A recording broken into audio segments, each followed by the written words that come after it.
All right, shalom, shalom. I want to come with this quick hit. This is like part two to the lesson I had did the day before. All right, when I went into the whole thing dealing with the music, how the Edomites set it up, right, to snare and trap Jake, right. And Jake is more stupid than he ever has been, right. And the women are under this spell of feminism, right, under this witchcraft of this place, man, in many different levels, right. But going back into this music, that's why these women are pushed, this influx of so-called women and rappers are pushed on the women to enchant them, right, to put a spell on them. That's why you have your Cardi B's, right, to push this hyper sexualized image, right, so the women can copy this and act just like in the manner of these so-called celebrities, right, these women, right, and these women got heavy demons on them. You got Megan Thee Stallion, right, demons, right? They're being used by the so-called white men to enchant our women, to empower them, right? To push the independent vibration, to push Satanism, to push do as thou wilt, be free, liberation, right? And these women, right, have destroyed themselves, but the so-called white man is using them like a tool, right? Like they're using the men rappers as well. But you see what it is. But you ask her, right? She'll say she God fearing and she believes in so-called God, all right? And they've been used, they nothing but pawns, right? Let's go here. And you had this group called 3-6 Mafia, right? That's 666, you know what I'm saying? 3-6 Mafia, they telling you what it is. It says Hypnotized Minds. That was the name of their record label. But look at this as the Grim Reaper, right? Death, all right? And Hypnotized Minds is like to put you under a spell, to put you under hypnosis. Let's go to this word hypnotize.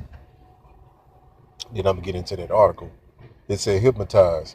It says to influence, control, or direct completely, as by personal charm, words.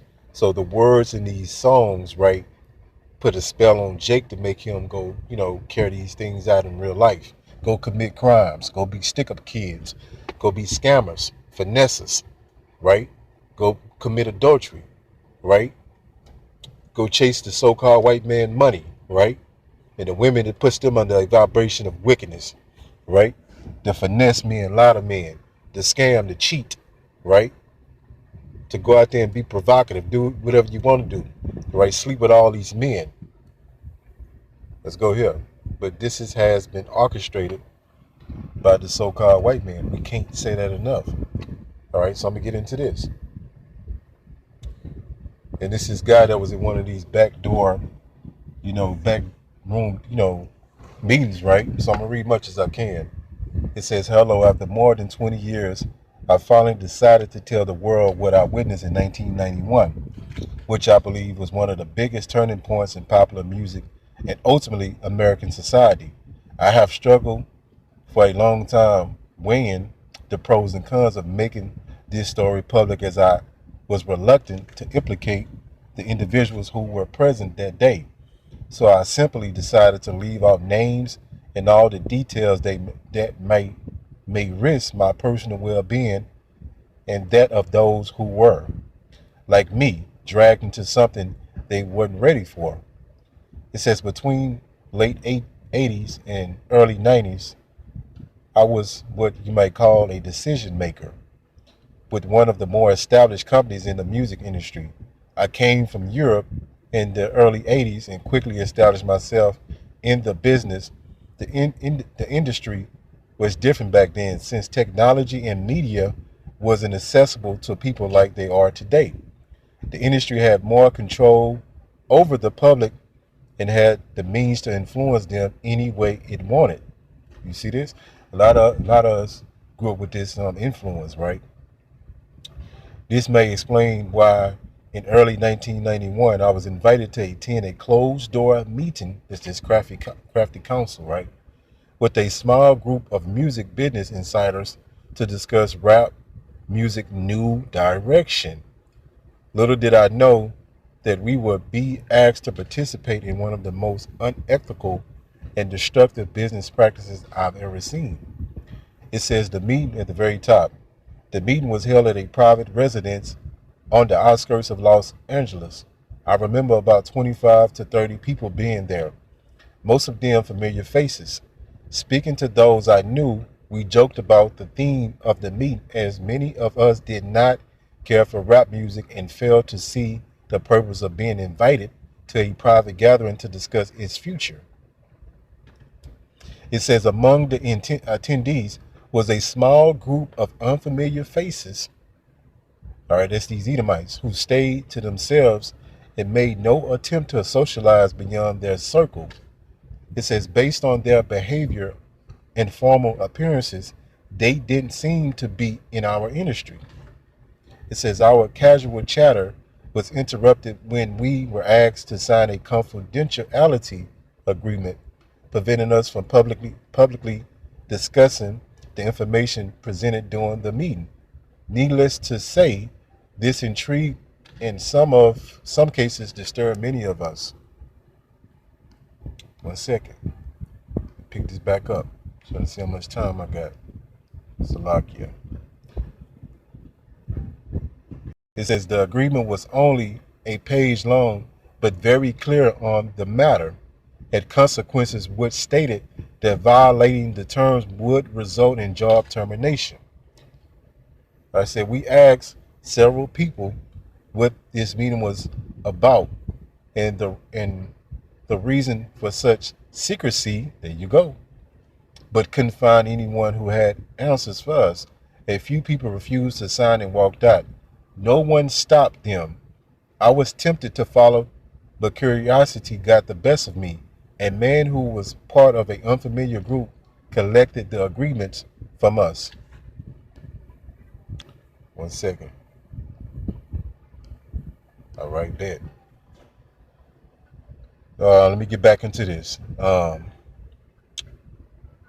Quickly after the meeting began, one of my most industry colleagues, who shall remain nameless, like everyone else, thanked us for attending.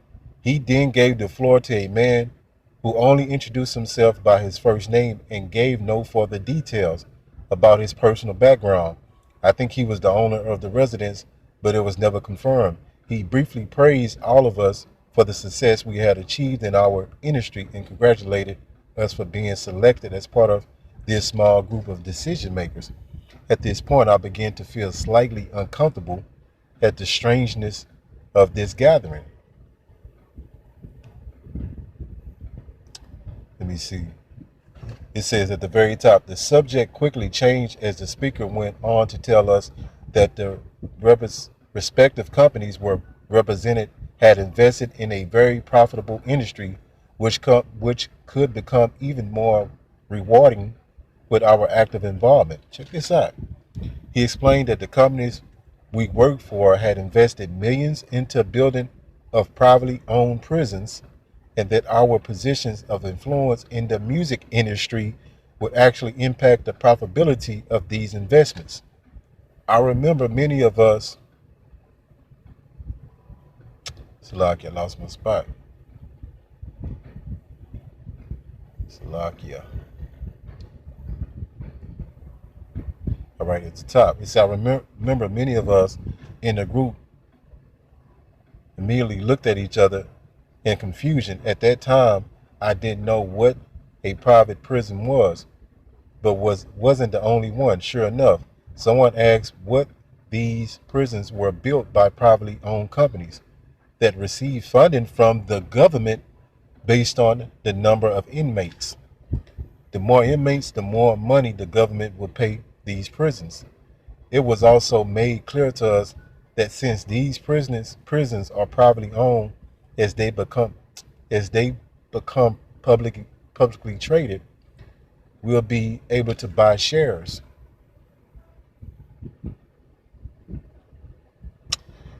At the top, most of us were taken back by this. Again, a couple of people asked what this had to do with us.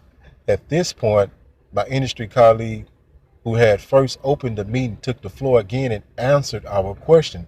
He told us that since our employers had become silent investors in this prison business, it was now in their interest to make sure that these prisons remain filled. Our job would be able to help make this happen by marketing music that promotes criminal behavior, rap being the music of choice. He assured us that this would be a great situation for us because rap music was becoming an increasingly profitable market for our companies. and as employee and as employees, we'll also be able to buy personal stocks in these prisons.